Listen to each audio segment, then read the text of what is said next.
Bonsoir, bonsoir et bienvenue dans cet espace de psychanalyse pour tous. Pour tous. Bonjour, comment allez-vous? Comment allez-vous? Ah, Nathalie, bonsoir. Nathalie, bonsoir. Néléa, bonsoir. Donc, le sujet d'aujourd'hui est intéressant, n'est-ce pas? Samy, bonsoir. Rabab, bonsoir. Célia, bonsoir. Donc, je vais regarder. Sonia, Petrilli, bonsoir. Jean-Loup, bonsoir. Et Gada, bonsoir. Mohamed, bonsoir. Et donc, Katia, Céline, bonsoir. Alors, Smilchka, Cindy, Nathalie, Nadia, bonsoir. Donc, bonsoir à tous. Nous sommes dans cet espace de psychanalyse pour tous. Donc, cet espace, ce rendez-vous habituel du mardi à 21h. Martine, bonsoir. Catherine, bonsoir. Donc, pour ceux qui connaissent déjà, Nesrine, bonsoir. Pascal, Paola. Donc, les habitués du mardi et ceux qui ne sont pas encore habitués, ben, je vous invite donc à aimer cette page. Solena, bonsoir. Nouyala, bonsoir. Chris, bonsoir. Manuela, bonsoir. Rabia, bonsoir.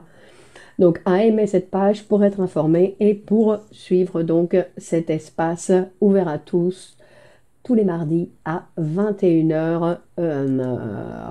Lydiane, bonsoir. Donc, de cet horaire ici à Madrid. Et Elisabeth, bonsoir. Sandra, bonsoir. Latifa, bonsoir.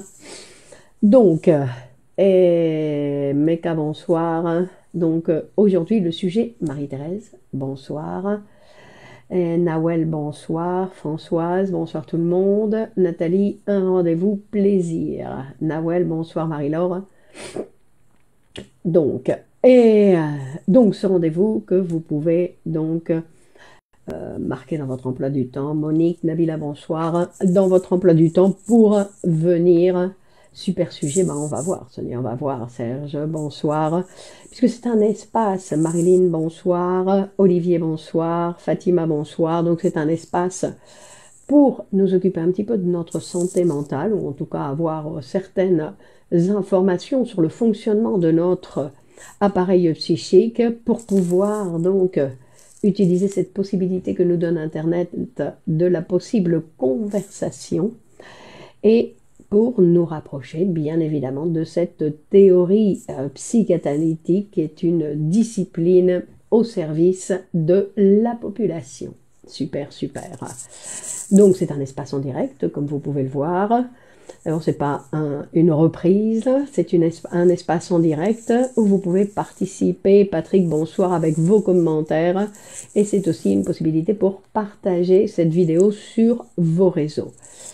Donc, Rasika, bonsoir. Bonsoir d'Algérie. Sonia, un grand plaisir. Donc, le sujet d'aujourd'hui, la paranoïa. Hein, j'ai les dents? Ah non. La paranoïa, c'est un sujet, donc, sommes-nous tous parano parfois? Céline, elle veut... Donc, c'est un sujet ambitieux, la paranoïa. C'est un sujet ambitieux. Et donc, nous allons faire une tentative de nous rapprocher de ce sujet pour montrer un petit peu de quoi il s'agit et comment Freud pense la paranoïa. C'est-à-dire que quels sont les éléments qui participent à ce phénomène. Et Lana, bonsoir. Nidal, bonsoir. Donc, rappelons-le, Sarah, bonsoir. Le sujet d'aujourd'hui, la paranoïa. Donc, rappelons-le, nous sommes un sujet social, nous sommes un sujet psychique. Et que l'un comme l'autre ont des conditions nécessaires à remplir pour un bon fonctionnement de cet être humain dont nous sommes tous responsables. Nous sommes tous responsables, Estelle, bonsoir, de cet être humain avec lequel nous vivons. Nous en sommes responsables. Et donc, pour éviter de fuir face à ces difficultés qui parfois se présentent, surtout, on va dire, à l'intérieur. Quand on dit à l'intérieur, Hakim, bonsoir, Annie, bonjour. Quand on dit à l'intérieur, on fait référence un petit peu à toutes ces manifestations qui ne sont pas directement, qui ne viennent pas directement de la réalité. Sinon, quand on parle de l'intérieur, on fait référence aux rêves, aux fantasmes, aux sentiments, aux sensations, hein, qui font partie de l'intérieur. Donc, et comme Freud nous le dit, nous ne pouvons pas fuir de ce qui nous arrive de l'intérieur. Mais par contre, nous pouvons nous en occuper. Nous en occuper, c'est-à-dire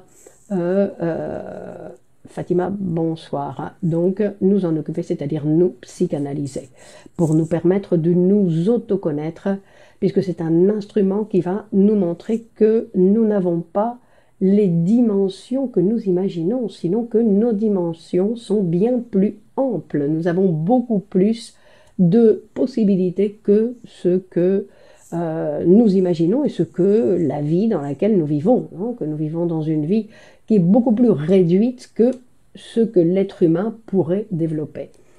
Et Swad, bonsoir du Maroc. C'est-à-dire que nous sommes plus que ce que nous sommes, non seulement en quantité, puisque nous sommes déjà 102, sinon que nous sommes beaucoup plus de choses et nous avons beaucoup plus de possibilités que ce que nous imaginons. Donc, la paranoïa. Donc, nous allons voir un petit peu de ce que nous sommes capables de dire ce soir sur la paranoïa. Donc, la paranoïa a été pensée déjà par Hippocrate et qu'il a pensé, et c'est très intéressant, comme une pensée parallèle. Donc, lui, il s'était déjà rendu compte qu'il y avait quelque chose qui était différent. Jean-Philippe, bonsoir, depuis la Belgique. Catharsis, bonsoir Clément, sujet intéressant que je travaille cette année en master. Bon, très bien. Alors, donc c'est une pensée parallèle, nous dit déjà Hippocrate, hein, qui avait donc bien fait la différence entre ce qu'on va voir, un névrosé habituel, et le mécanisme de la paranoïa. Le mécanisme de la paranoïa. Et que très souvent, bien sûr, on utilisait pendant des années le mot paranoïa, c'était parler d'un fou. C'est-à-dire quelqu'un qui était parano, c'était un fou. Hein. Donc, avant la psychanalyse, on va dire Johannes, bonsoir. Avant la psychanalyse, un paranoïaque, c'était quelqu'un de méchant, d'intolérant, un type qui était de mauvaise humeur, orgueilleux, méfiant, susceptible, et qui avait beaucoup d'estime de lui-même. Non? Et c'était sur ces caractéristiques qu'on fondait la définition de la paranoïa, du parano, on va dire. Et que quand il y avait une exagération donc dans ces manifestations, dans ces caractéristiques, directement, le paranoïaque, et un petit peu ce qu'on va voir aujourd'hui, donc c'est aussi une personne qui va délirer, qui va produire un délire, qui va couvrir, donc qui va fabriquer une réalité qui n'existe pas. Donc,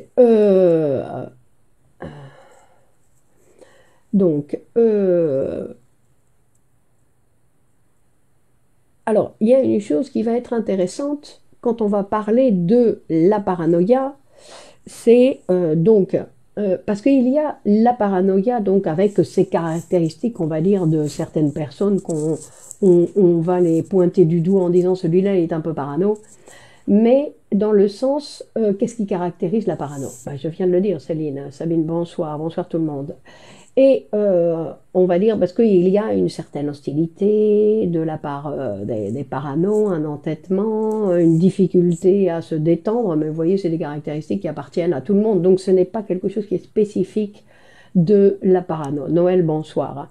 Donc moi, ce que je voudrais souligner principalement ici, c'est que ce n'est pas un trouble anxieux. Hakim, madame, d'après les psychanalystes, les paranoïaques ont une homosexualité latente, inconsciente à cause de rivalité. On y arrive, Hakim, on y arrive.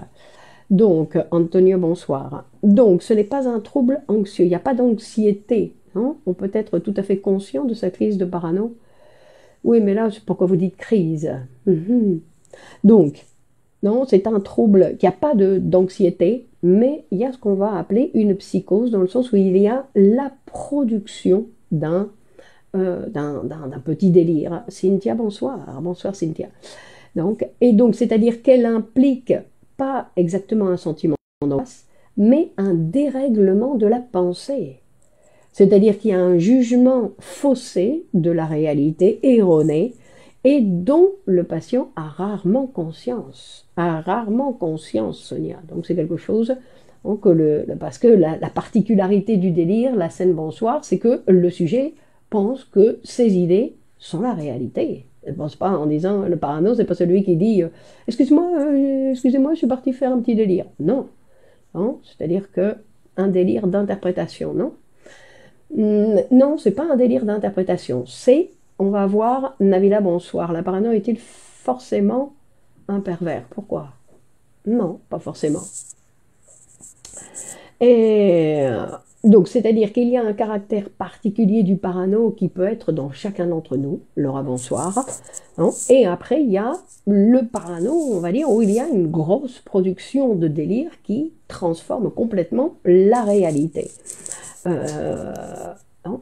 Mais d'une certaine façon, on va dire que délire, parce que qu'est-ce que c'est le délire? C'est imaginer des choses qui n'existent pas. Et en fait, on va dire qu'à chaque fois qu'on l'imagine, ça n'existe pas. Parce que si on utilise l'imagination pour faire la lecture des choses, on délire un petit peu. Alors, une chose, c'est délirer un petit peu, et une autre chose, c'est fabriquer complètement quelque chose qui est très éloigné de la réalité. Non, ce sont des choses, on va dire, qui sont un peu différentes. C'est-à-dire que le sujet ne peut plus voir ses relations. Nous sera bonsoir, vous dire bonsoir, Marie, bonsoir. Donc on va voir que le mécanisme de défense de quoi, Marie? De quoi il va se défendre? Non? Parce qu'on parle de mécanisme de défense, mais de quoi on se défend quand on parle de mécanisme de défense? Quels sont les mécanismes de défense, Sarasika? Dans la paranoïa de Kriegmer, on peut trouver une anxiété. Là, Freud dit que il n'y a pas d'anxiété ni d'angoisse. Et donc on va voir que quand je dis que d'une certaine façon le parano avait systématiquement une personnalité paranoïaque, je ne comprends pas la question, Sarah, non?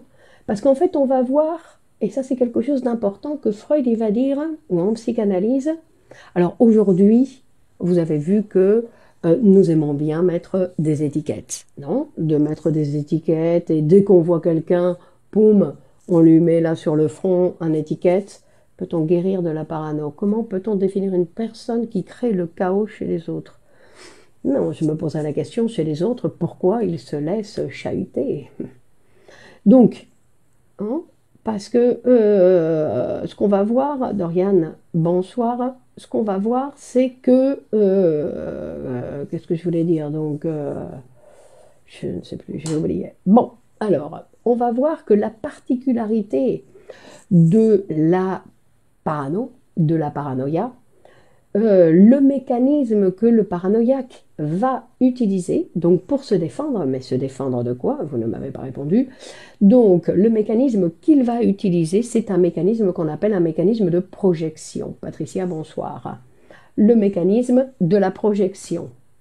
Est-ce qu'une personne narcissique est paranoïaque? Alors on va dire un paranoïaque est narcissique. Non, c'est à l'inverse. D'accord? Mais qui n'est pas narcissique?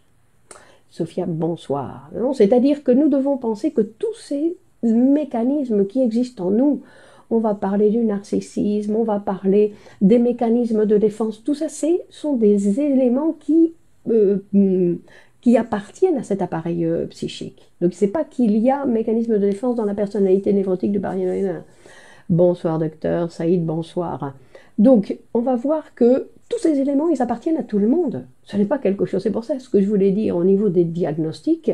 On ne peut pas, Wafa, bonsoir, on ne peut pas mettre une étiquette au patient qui se présente. Pourquoi? Parce que le patient, il est multiple. Le patient, c'est pas toujours le même que je reçois.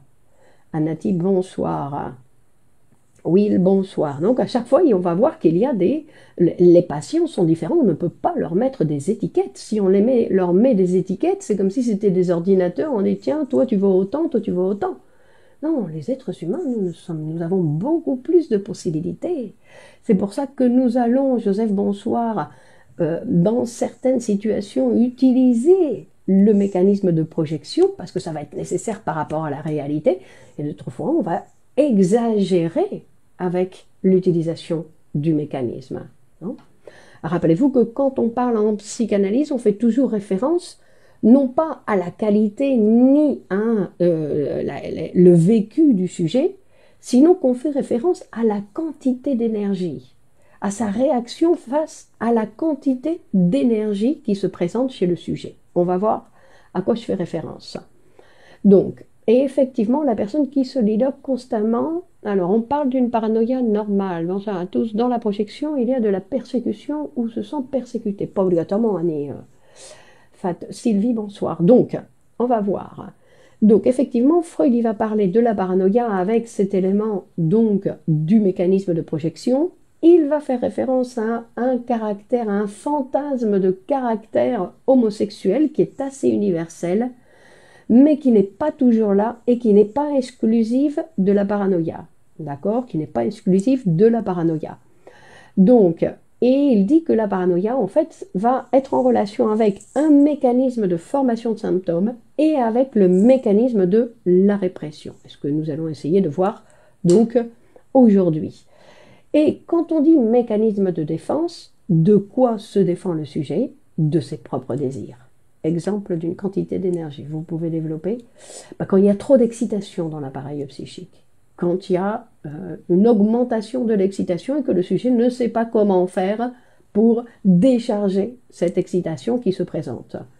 D'accord? Donc ça peut être une excitation que le sujet va sentir directement et ça peut être une augmentation que le sujet ne va pas sentir, sinon il va avoir les conséquences.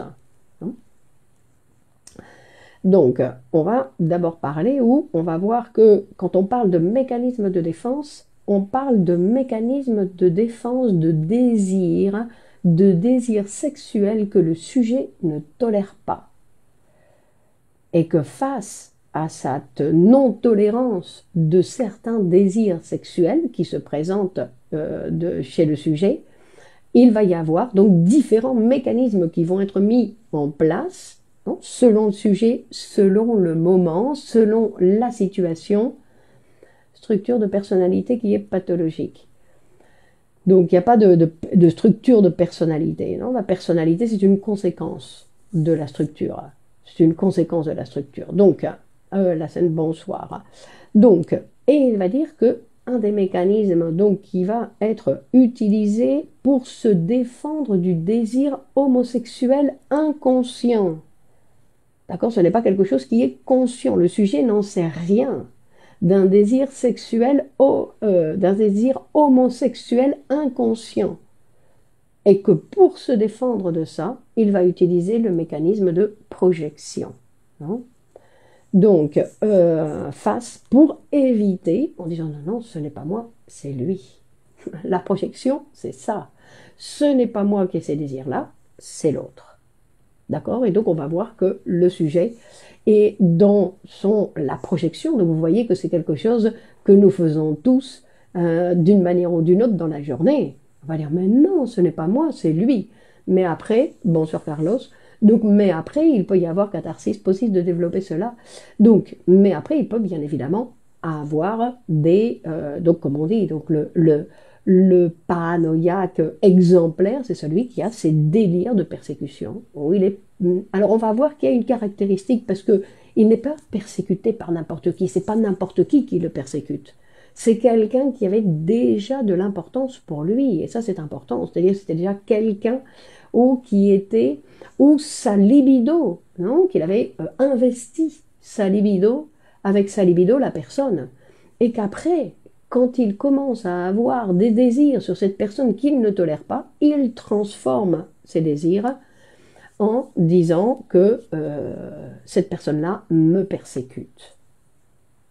Donc, et il va d'ailleurs, Freud, que je vous recommande de lire parce que c'est un texte super intéressant, c'est le cas du président Schreiber, et bonsoir Najla, délire de persécution en fait motivé par un fantasme inconscient. C'est cela, c'est cela. Donc, et dans le cas du président Schreiber, donc c'est un cas très intéressant que Freud, ça me fait penser au président Schreiber. Ben voilà, on parle de la même chose par là. Donc Freud, il en parle, il fait d'ailleurs toute une étude sur le mécanisme de persécution et qui va montrer qu'en fait, le président Schreiber, qui était un magistrat des tribunaux, qui en fait, je ne sais plus, il avait 50 ans, et n'avait jamais eu de problème avec des désirs homosexuels, et tout d'un coup, il commence à avoir des désirs homosexuels, des fantasmes, hein, que c'est quelque chose qui va apparaître donc dans son récit, puisque le cas du président Schreiber, c'est un livre que Schreiber a écrit et que Freud ensuite va étudier. Et donc, il a donc ce fantasme de désir, la personnalité. Pourquoi vous parlez de personnalité? Parce qu'en fait, c'est un mécanisme que le sujet utilise. D'accord? Ce n'est pas une personnalité, il n'y a pas de personnalité. Il y a certains mécanismes qu'on utilise et il y a des gens qui abusent de certains mécanismes, et il y en a d'autres qui sont plus multiples, qui ont la possibilité d'utiliser différents mécanismes et de ne pas être fixés que sur un seul mécanisme. Or, ce qu'il va dire, donc de ce Schreiber, où juste nous voulons juste souligner que ce monsieur-là, il n'avait jamais eu de problème avec des fantasmes homosexuels, mais pourtant, à un moment donné, donc, il y a quelque chose qui se produit, qui fait qu'il se retrouve face à des désirs. Ce n'est pas moi, c'est lui. Ça peut être un manque de courage de l'acheter. Non, non, ce n'est pas moi, c'est lui, c'est le mécanisme, on va dire, c'est le mécanisme de projection que décrit Freud. Non, ce n'est pas une lâcheté, c'est un désir inconscient que le sujet ne tolère pas. C'est-à-dire que ce n'est pas une question de lâcheté dans le sens, la lâcheté, c'est quelqu'un qui ne va pas se psychanalyser. Ça, c'est quelqu'un de lâche, c'est-à-dire qu'il n'est pas capable de se regarder en face, de regarder quels sont, non, on va dire, comme une sorte de « je ne veux rien savoir » de mes processus psychiques. Pour moi, j'ai plus tendance à dire que quelqu'un qui se psychanalyse, c'est quelqu'un de courageux. Non, mais je veux dire que utiliser le mécanisme de projection, ce n'est pas une lâcheté, pas du tout. C'est un face à certains désirs. Le sujet, il ne sait pas faire face à certains désirs. En plus, c'est quelque chose d'inconscient. Donc, on voit qu'il a un travail psychique qu'il n'a pas réalisé, surtout ça. Non?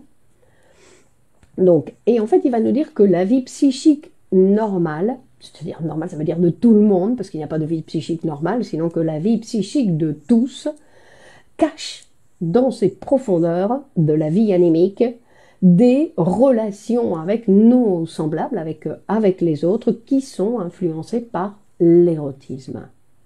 Et ça va être vraiment ce qui est en jeu dans toutes, Simona Bonsoir, dans toutes nos relations sociales. D'accord? Et en fait, nous allons découvrir qu'il existe cet érotisme qui est à la base de toutes nos relations sociales grâce au délire. C'est comme ça que Freud, il a pu voir, parce que là, il y a une exagération, en fait. Avec la non-acceptation de ces désirs, il y a une manifestation dans la conscience qui vient montrer, qui vient dénoncer. Mais il y a la question financière aussi qui fait que certaines personnes ne peuvent pas se psychanalyser.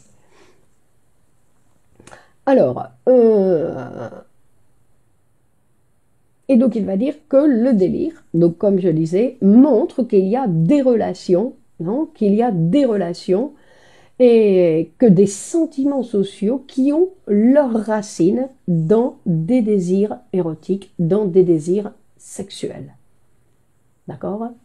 Donc on va dire que la question financière, mademoiselle, madame, Céline, c'est une question psychique, la question financière. C'est quelque chose, puisque ça fait partie de notre économie. Et comme on parle d'économie libidinale, ça fait partie aussi de notre économie. C'est-à-dire que les limites que nous avons au niveau économique font partie de nos limites libidinales. Non, c'est en relation. Foussia, merci, je vous en prie. Donc, nous avons vu que ce sont ces désirs sexuels, érotiques, infantiles et inconscients.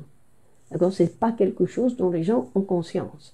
Et ce qu'il va dire, c'est que, en fait, la paranoïa, l'utilisation de ce mécanisme de projection, est utilisée parce que quand le sujet veut essayer de soumettre ses désirs homosexuels ou ses désirs sexuels inconscients dont il ne veut rien savoir, qu'il veut les soumettre et les cacher en disant non, je ne veux rien savoir de tout ça, que ça échoue.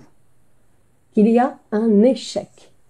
Et donc, quand ces désirs s'intensifient, donc comme on disait la quantité, vous voyez, c'est la quantité, quand ces désirs s'intensifient, qu'il n'y a pas de possibilité de les dériver, je ne sais pas quoi en faire, et bien du coup, je vais utiliser le mécanisme de projection. Je vais dire, moi, non, lui, oui. Et c'est une manière d'élaborer ces désirs que je ne tolère pas en moi. Est-ce pour accepter la réalité? C'est très difficile, Sonia, d'accepter la réalité. Non, c'est le résultat d'un travail. On n'accepte pas comme ça la réalité du jour au lendemain. Et donc, vous vous basez beaucoup sur la psychanalyse de Freud, et pourtant il y a beaucoup de recherches contemporaines. Nadia, oui, mais vous savez que la psychanalyse de Freud, elle est très intéressante, Nadia, parce qu'en fait, c'est lui qui délimite le terrain d'action. C'est lui qui délimite le terrain de la discipline scientifique psychanalytique. Et donc, si on écrit à l'intérieur de cette discipline, à l'intérieur de ce terrain, tout va bien. Mais après, il y a beaucoup de gens qui ont inventé d'autres choses, d'autres terminologies. Comme ils ne comprenaient pas bien Freud, ben, ils ont inventé d'autres trucs. Ils sont partis créer un autre terrain. Donc, on ne sait plus trop où elle est, la psychanalyse. On dit alors de quoi? On parle l'inconscient. Alors, c'est quoi l'inconscient? Alors, plus personne ne sait ce que c'est que l'inconscient, mais on en parle beaucoup. Et le mécanisme de projection apparaît vers quel âge? Donc, le mécanisme de projection, quand vous parlez de sexualité, j'imagine que vous ne faites pas uniquement référence à la sexualité génitale. Et Elisabeth, Alicia, pourrait-on dire que la paranoïa, dans un premier temps, à travers une figure qui lui est importante, elle lui permet de revivre sa toute-puissance? Et n'arrivons pas à intégrer la différence? Non, c'est pas question de ça, Alicia. La paranoïa, ça rentre pas dans ça. Alors, pour répondre à la question, c'était quoi la question juste avant? C'était, s'il s'agit de toute la sexualité. Ben, d'une certaine façon, si, parce que tout est basé là-dessus. Mais là, en fait, ce sont des désirs, parce que ça peut être ici, quand on parle de paranoïa, en général, c'est des désirs qui ne sont pas tolérés. D'accord? Qui ne sont pas tolérés, parce que, en fait, l'être humain, il désire tout le temps.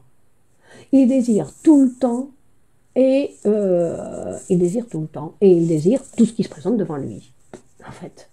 Mais il y a des choses qu'il ne tolère pas, comme elle va dire, moi, désirer celui-là, Permettez-moi de vous demander de nous éclairer sur la bipolarité et l'état... Bon, je vais continuer avec la paranoïa, Saïd, parce que sinon, il y a déjà beaucoup de questions sur la paranoïa, alors sinon, je m'en vais dans la maniaco-dépression. Là, c'est un autre sujet. D'ailleurs, il y a des vidéos sur YouTube, de Clémence Lenis qui font déjà référence à ça. Conflit, ça, sur moi, par exemple. Donc, c'est pas exactement ça. Non, c'est pas un conflit justement avec les différentes instances de l'appareil, sinon que c'est un conflit avec nos propres désirs. Parce que ces désirs sexuels, érotiques, Freud, en fait, il va dire... Alors, on va continuer. Freud ne reprend pas la notion de rejet, mais il introduit la projection. Alors, attendez, qu'est-ce que vous dites? Il introduit la projection comme mécanisme de défense. Et elle s'inscrit ainsi dans le groupe des psychonévroses de défense. Exactement. D'accord? De psychonévrose, non. Parce qu'en fait, il va montrer que ce n'est pas une névrose, la paranoïa. Non? On ne parle pas d'une paranoïa normale. Quand on dit normale, ça veut dire que tout le monde est plus ou moins touché par ce mécanisme, dans ce sens-là. D'accord? Mais normal, ça n'existe pas. Il n'y a pas de normalité chez l'être humain. Donc, ça n'existe pas. S'il désire tout le temps, est-ce qu'on peut le comprendre qu'il est figé dans une position fusionnée au monde et indifférenciée, où la séparation avec la mère s'est mal opérée?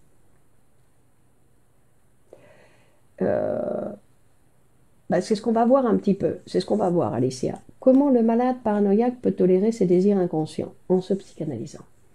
Donc, parce que c'est des désirs inconscients, donc il n'y a pas d'autre manière d'avoir accès à l'inconscient que par la psychanalyse. Donc on va voir que dans l'évolution de cet enfant qui va arriver dans le monde, et sa première relation de satisfaction qu'il va avoir, et quand on va parler, Freud va parler de ses premières satisfactions sexuelles, il va parler d'un auto-érotisme.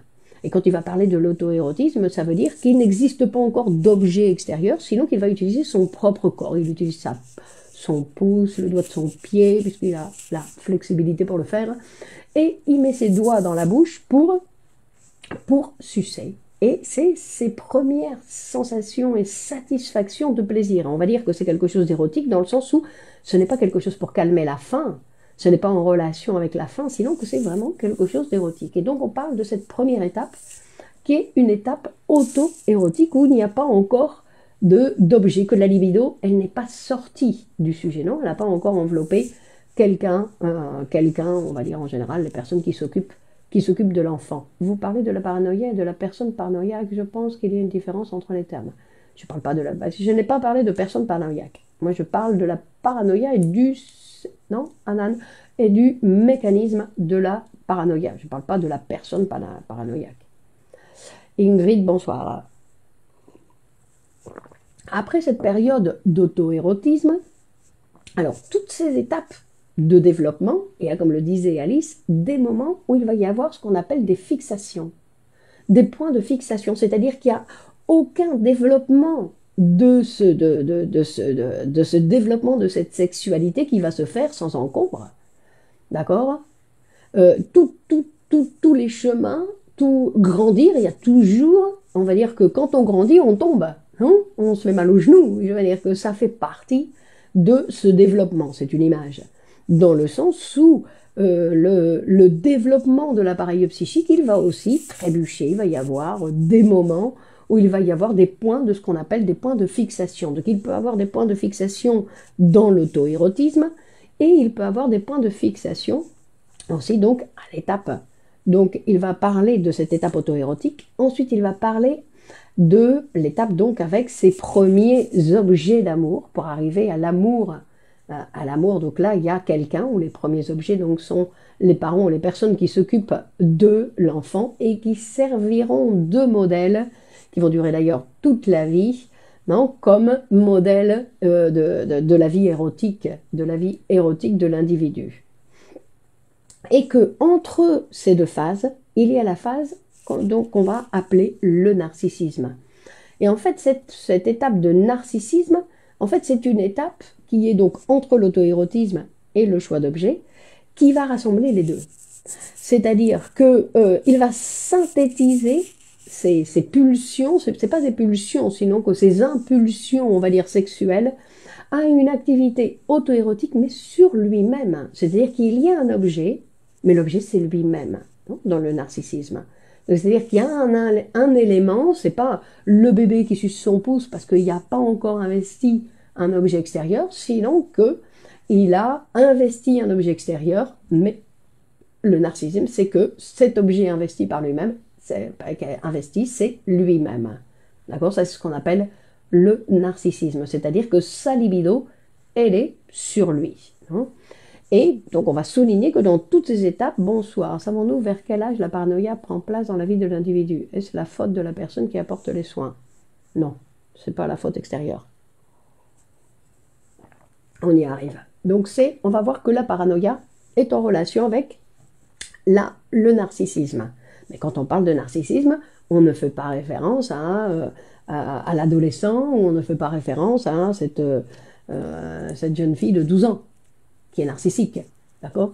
Mais sinon qu'on fait référence aux adultes, aux adultes qui sont narcissiques et qui ont, donc tous ces adultes qui sont narcissiques, on va dire, nous le sommes pratiquement tous.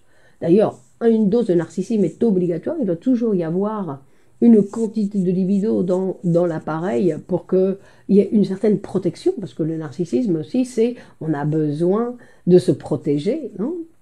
Donc, mais c'est vrai que dans tous les cas, la libido, il est préférable qu'elle soit à l'extérieur de soi. Mais bon, ça c'est autre chose. Et donc on va voir que dans tout ce parcours, il va y avoir donc des points de fixation au moment de l'étape auto-érotique, des points de fixation lors du narcissisme et des points de fixation lors de le choix d'objets avec ces premiers objets d'amour qui sont nos parents. Avec la mère suffisamment bonne, qu'en pensez-vous? Pourtant, Winnicott le dit, avec la mère suffisamment bonne. Je ne comprends pas. C'est quoi? On peut penser anti-Oedipe. Pourquoi anti-Oedipe? Là, on ne fait pas référence à l'Oedipe, non? On s'occupe de l'énergie, on s'occupe de la libido, du développement de la libido. Non? Après, il va y arriver, donc on s'occupe pas non plus de la pulsion, on s'occupe simplement de parler des différentes étapes de la libido, du progrès, on va dire, du progrès de conquérir le monde avec notre libido. Ça n'aurait pas dû disparaître à l'âge adulte. Disparaître, non, mais pour être un adulte qui vit dans le monde, ça doit être tout à fait réduit. Qu'une mère insuffisamment bonne peut entraîner ce genre de mécanisme de défense, je voulais dire. Mais qu'est-ce que ça veut dire une mère qui est bonne, Catharsis? C'est quoi une maman qui est bonne? Vous connaissez une maman qui est bonne? Vous connaissez une fille qui dit que sa mère était bonne? Bonne, ça veut dire qu'elle l'a goûté. Donc, mais pour que la libido aille ailleurs, il faut qu'elle passe par le narcissisme primaire. Il faut qu'elle passe par le narcissisme secondaire, Ingrid. Donc, de toute façon, la libido, ce qu'elle fait, c'est qu'elle va, elle vient, elle va, elle vient, elle va, elle vient. Hein? C'est-à-dire que pour pouvoir travailler, ma libido doit investir, non? De investir l'extérieur. Donc, on va dire, d'où vient cette libido? Ben, la libido, elle va se produire avec la rencontre avec les autres, on va dire, non? Donc, la rencontre avec les autres. Donc, la libido, c'est une pulsion de la mère suffisamment bonne. Donc, et en fait, ce qui va se passer avec cette libido, c'est que lors de la puberté, et on va directement à la puberté, puisqu'on va appeler puberté le moment où le sujet, de façon psychique, se rend compte qu'il existe deux sexes, qu'il existe l'hétérosexualité, et qu'il a choisi un objet hétérosexuel. Non? Et choisir un objet hétérosexuel, ça veut dire choisir la différence. Donc rappelez-vous que nous, on avait déjà vu quand on a parlé de l'homosexualité ou de l'hétérosexualité qu'on ne s'occupait pas de l'anatomie du sujet.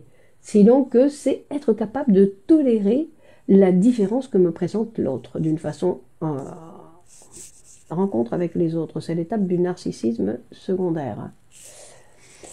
Le narcissisme, alors, Mélanique. Donc, mais bon, on va pas parler de narcissisme, je vais essayer de continuer un petit peu avec la parano, donc où Freud nous dit que c'est en relation avec cette étape du narcissisme, où en fait il y a beaucoup de libido qui est dans le sujet. D'accord? Il y a beaucoup d'énergie qui est dans le sujet. Donc, est-ce que les enfants isolés qui n'ont pas d'interaction avec autrui non, ils ne sont pas démunis de libido, mais en général, les personnes qui n'ont pas beaucoup de relations avec les autres, ben, ils ont une libido qui est dans le moi. Donc, c'est pas qu'il est démuni, sinon que toute la libido est dans le moi.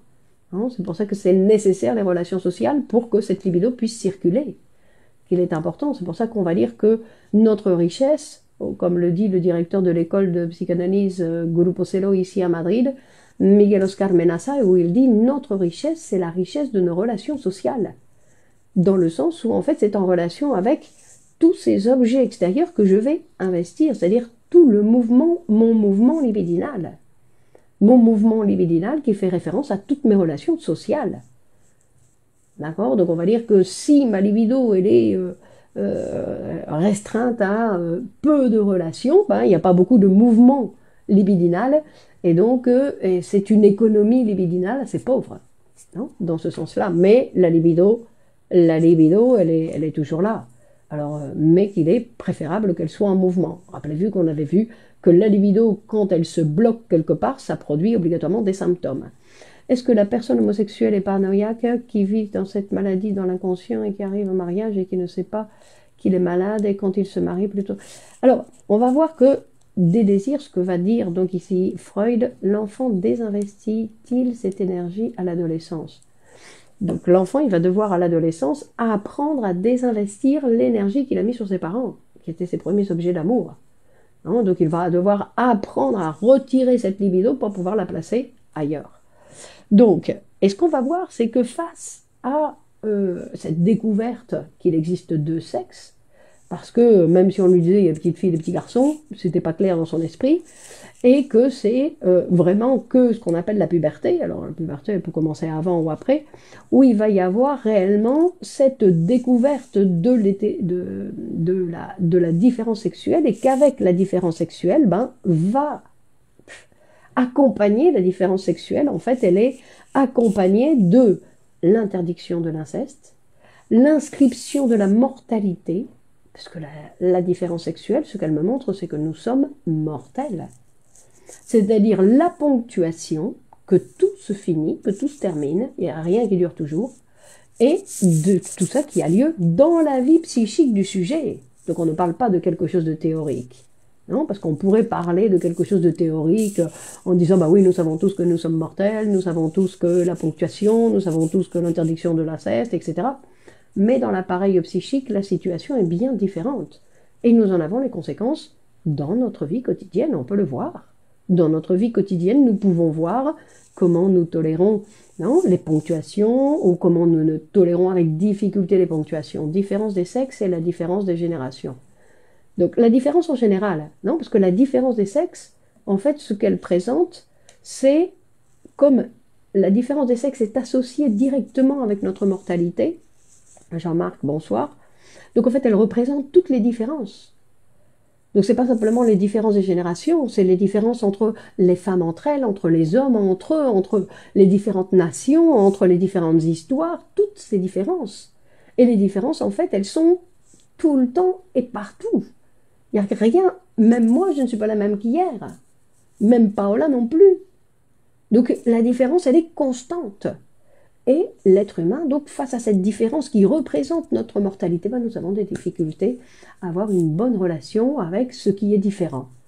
Une difficulté à accepter les changements. Quand il y a des changements, moi je ne me sens pas très bien. Donc par exemple là. Donc, mais ce qu'on va voir, et ce qu'il va nous dire, c'est que dans ce processus, regardez, c'est marrant. Donc, dans ce processus, on va voir, dans ce processus, donc, échec de la différenciation. Mais c'est pas un échec, Catherine, parce que c'est pas exactement un échec dans le sens où il y a des jours où je dis oui, il y a des jours où je dis non. La fuite de l'appareil psychique est-elle la paranoïa? On parle de trou dans l'appareil, il me semble-t-il. Non, non, non. La fuite, c'est qu'on ne peut pas fuir de ses propres mécanismes intérieurs. Que s'il y a le feu extérieur, je peux m'échapper, mais si j'ai le feu en moi, je ne peux pas échapper. C'est ça la différence. Et en fait, ce qu'il va dire, c'est que dans cette constitution sexuelle que l'enfant va réaliser, qu'il va donc se rendre compte qu'il y a des différences, qu'il y a des différences entre les hommes et les femmes, et qu'il va avoir tous les êtres humains sont bisexuels. Existe-t-il alors deux réalités, la nôtre et la nôtre psychique? Très bien, alors, je ne sais pas si vous m'en jugez, nous vivons dans deux réalités différentes. La réalité matérielle, qu'on appelle, et la réalité psychique. Effectivement, Laura. Et c'est bien pour ça que nous sommes des êtres merveilleux. Parce que nous avons cette complexité. C'est une grande complexité. Donc, et ce qu'il va dire, c'est que nous sommes bisexuels. Par exemple, toutes les femmes, leur premier amour, c'est leur maman. Donc, toutes les femmes, obligatoirement, sont bisexuelles. Que cache comme symptôme quand la libido est bloquée? Ça dépend où est-ce que la libido elle est bloquée. Si elle est bloquée à l'époque de l'autonarcissisme, si de l'auto-érotisme, où elle est bloquée, à quelle étape? Avec la pulsion orale, avec la pulsion anale, avec la pulsion phallique, donc ça dépend, et ça dépend de tous les autres éléments qui rentrent en place. Donc c'est quelque chose qui est complexe, que nous ne pouvons pas retracer comme ça le mouvement de la libido, parce que tout va se faire dans le langage, parce que nous sommes des êtres parlants, et en fait on va tout découvrir par rapport à la parole, au discours du patient. Le discours du patient qui ne veut rien savoir de ses désirs. Le patient en général, il ne veut rien savoir de ses désirs, ni ses désirs sexuels, ni ses désirs hostiles. Penser qu'il a des désirs hostiles face à certaines personnes qu'il aime, il a beaucoup de difficultés à accepter. Donc, il se les cache. Il se les cache. Et pour se les cacher, il utilise différents procédés pour ne rien savoir de ses désirs qu'il a des difficultés à tolérer. Donc je disais que nous étions tous bisexuels. Et en fait, parce que nous sommes tous passés par un moment dans notre constitution de bisexualité, où nous avons aimé un homme et nous avons aimé une femme. Et pour l'homme, pour la femme, c'est la même chose. D'accord? C'est-à-dire nous avons eu des amours. Pourquoi? Parce qu'il y a une époque dans le développement de le petit enfant où il n'existe pas la différence, où nous sommes tous égaux. Donc il y a une époque où nous sommes tous égaux, dans le développement, quand nous sommes tout petits, où l'enfant ne connaît pas la différence. Et donc, là, nous sommes bisexuels. Donc on peut envisager que les homophobes cachent une homosexualité refoulée ou pas. Oh non, vous n'allez pas nous mettre avec les homophobes. Non, les homophobes, il faudrait écouter l'homophobe pour voir un petit peu comment il parle et quel est vraiment ce qui est en jeu en lui pour détester quelque chose ou qu'est-ce que ça représente pour lui. Il faut écouter les gens. Aimer platoniquement une personne, est-ce la désirer? Il faut écouter la personne, Sonia. Il faut écouter la personne dans tous les cas. On ne peut pas savoir. Non. On va dire que d'une certaine façon, oui. D'une certaine façon, oui, parce qu'en fait, Freud, il va dire que toutes nos relations sociales sont basées sur des désirs sexuels, parce que c'est ce qu'il va nous dire. Les tendances homosexuelles que nous avons eues dans notre développement, ils n'ont pas disparu. C'est pas qu'ils sont restés en suspens et attendre quelque chose. Non, non, non, non. Sinon qu'elles sont déviées de leur but.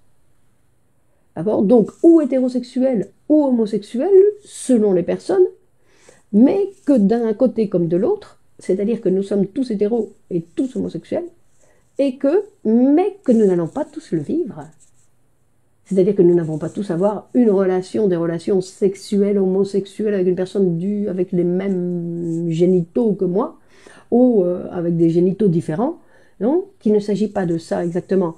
Mais ce qui va nous montrer, c'est que en fait, ces désirs homosexuels, en fait, ils vont être déviés de leur fin. Donc on va avoir notre meilleur ami, non, par exemple. Donc, et qui vont être donc ils vont être déviés de leur véritable, de la base, puisque nos désirs envers les autres, nous sommes attirés par certaines personnes, parce que dans le fond, il y a quelque chose, et ça ne veut pas dire que nous devions, non, qu'il faut les réaliser, pas du tout. Donc, ben, on va voir, je ne veux pas arriver au bout de mon explication. Donc on va dire, hein, la chose la plus importante, on va voir si on arrive un peu plus loin, c'est que la paranoïa, donc il y a le mécanisme de projection, et d'un autre côté, il y a le narcissisme. J'aime certaines femmes, certaines collègues, amis, je ne suis pas pour autant homosexuelle.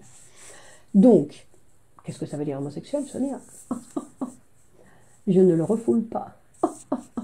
Vous avez vu le vidéo sur la négation? Bon. Alors, et donc il va nous dire donc, que dans toute cette étape de l'évolution, de notre évolution psychosexuelle, non, intègre la possibilité d'une fixation. Et cette fixation peut devenir, donc pas obligatoirement, c'est-à-dire qu'on ne peut pas savoir par rapport au développement de l'enfant ce qui peut lui arriver, impossible de savoir. Parce que c'est quand il va lui arriver quelque chose dans l'avenir, où il va y avoir une augmentation de la tension et où le sujet ne va pas savoir faire face dans la réalité, comment il fait pour décharger l'énergie. Et donc, comme il ne sait pas comment faire, il régresse. Cette énergie régresse à un point de fixation, hein, à un point de fixation de cette étape, et donc il revient à une étape de narcissisme, d'auto-érotisme. On dit que par exemple, pronostic du paranoïaque sans traitement. Ah, je ne sais pas, je ne suis pas voyante. Je ne suis pas voyante.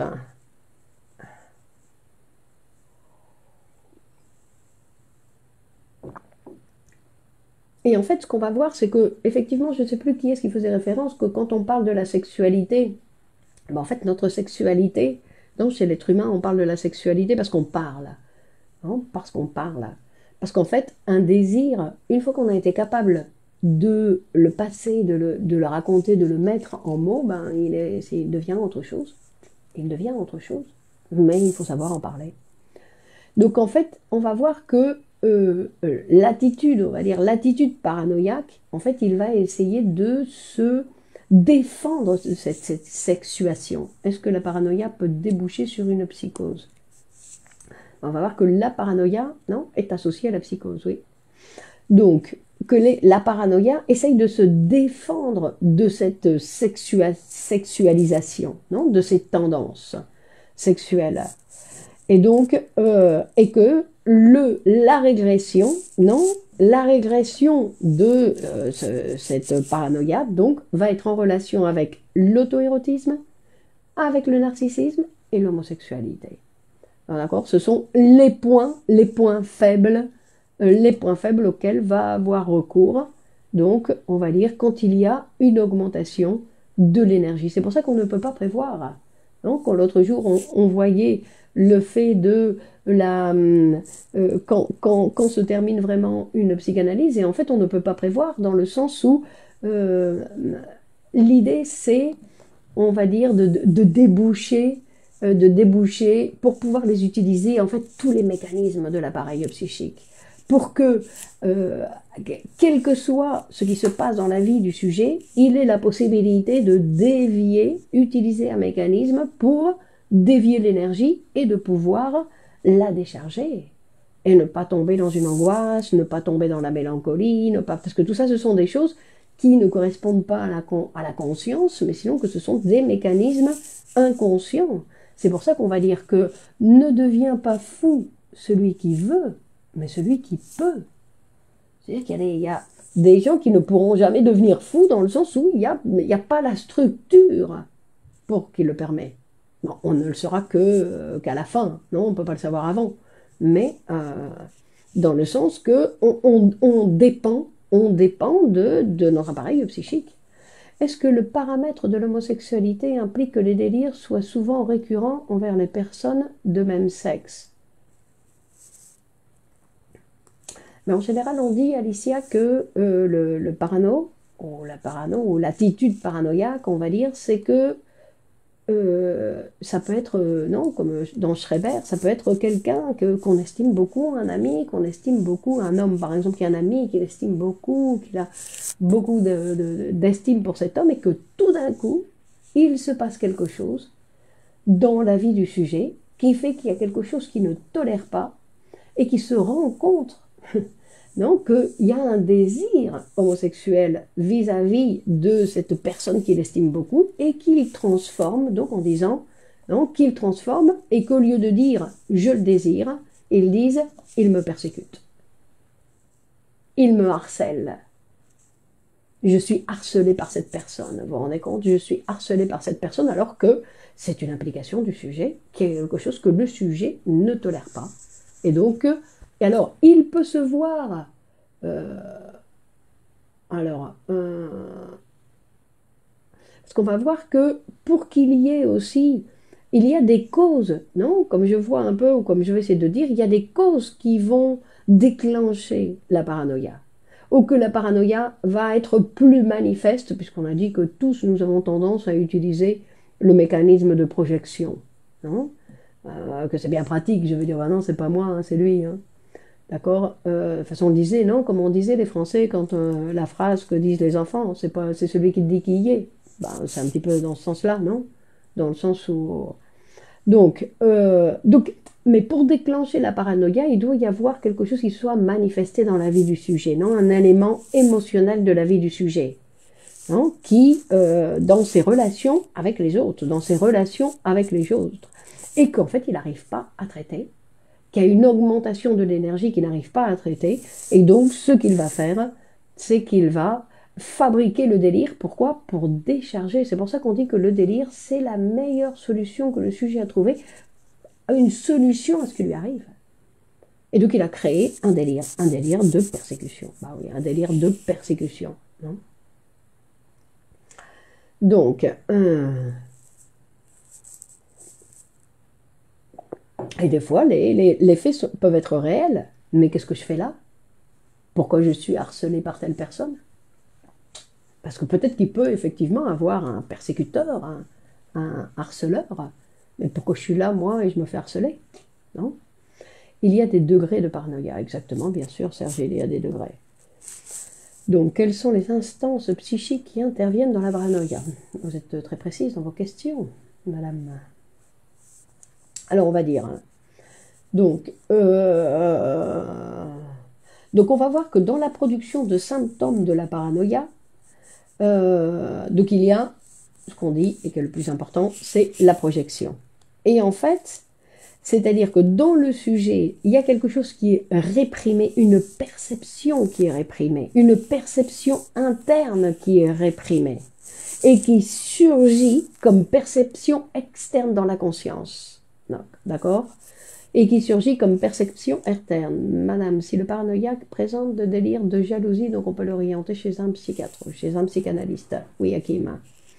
Quand l'autre s'en rend compte, l'amitié ou l'échange s'arrête car l'autre ne comprend pas la réaction de la personne. Impériale, bah bien sûr, Marie.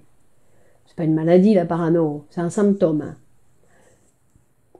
Donc, et donc à partir de là, une fois que cette perception interne qui était réprimée ressort à l'extérieur comme perception externe dans la conscience, son contenu est déformé. C'est pas le même, d'accord? C'est ça le mécanisme de la projection. Donc il y a une déformation. Une déformation. C'est pour ça que dans le délire de persécution, en fait, la déformation consiste à transformer en fait l'affect, le sentiment qui l'accompagne. C'est-à-dire que ce qui devait être senti intérieurement comme de l'amour est perçu comme de la haine et comme provenant de l'extérieur. Bon, c'est une première approche pour aujourd'hui, d'accord? Ce n'est pas exactement, vous le savez, un cours que nous prétendons faire comme ça le mardi à 21h, sinon de parler un petit peu ce que l'érotomanie relève-t-elle d'une forme de paranoïa. Oui. Donc, non, nous avons une approche sur le sujet. Donc après, peut-être qu'il faudrait organiser un cours pour travailler plus précisément le mécanisme de la paranoïa, parce que c'est quelque chose, bien évidemment, qui est très intéressant et qui touche beaucoup notre vie sociale, qui intervient beaucoup dans notre vie sociale. Y aura-t-il un cours sur la paranoïa? Je ne sais pas. Le dimanche, je ne sais pas. Céline, je ne sais pas. Nous verrons bien, nous verrons bien. Donc, ce n'est pas... Alors, avez-vous de la littérature à nous conseiller? Donc, je vous dis, le cas du président Schreiber. D'accord? Marie de Freud. Marie-Laure, merci à vous. Donc, bonne soirée à tous. Vous savez que vous pouvez partager cette vidéo sur vos réseaux sociaux. Bonne soirée Jean-Loup. Catharsis, Clémence, vous serait-il possible de faire une prochaine réunion du mardi sur l'état limite? Mais c'est pas quelque chose qu'on travaille en psychanalyse. Serge, bonsoir. Et donc attendez, je ne vois pas tout. Alors, bonne soirée Sonia. Merci à vous Marie. Au revoir Martine. À mardi. Bel exercice Clément, ce n'est pas simple, mais ce que vous proposez est riche. Je vous remercie beaucoup. Merci à vous Catherine. Célia, au revoir. Katia, au revoir. Sandra, merci à vous. Donc, j'attends le cours. Paranoïa, d'accord Néléa. Pourrez-vous parler des psychoses? Ah, les psychoses, oh, ça c'est fantastique. Les psychoses, au revoir Nathalie. Ingrid, au revoir. Saloua, merci. Bonne soirée à vous. Annie, bonsoir. Bonne soirée, j'espère. Je ne sais pas de quoi on va parler la fois prochaine. On va voir si je trouve un sujet, c'est très intéressant. Merci à vous. Donc, merci pour votre enthousiasme. Merci d'être là. Donc, vous savez que vous pouvez aimer la page pour qu'on puisse se retrouver et que vous soyez prévenus de toutes les nouveautés de la page. Alors, merci. À la prochaine fois. Bonne fin de journée à vous et à mardi prochain.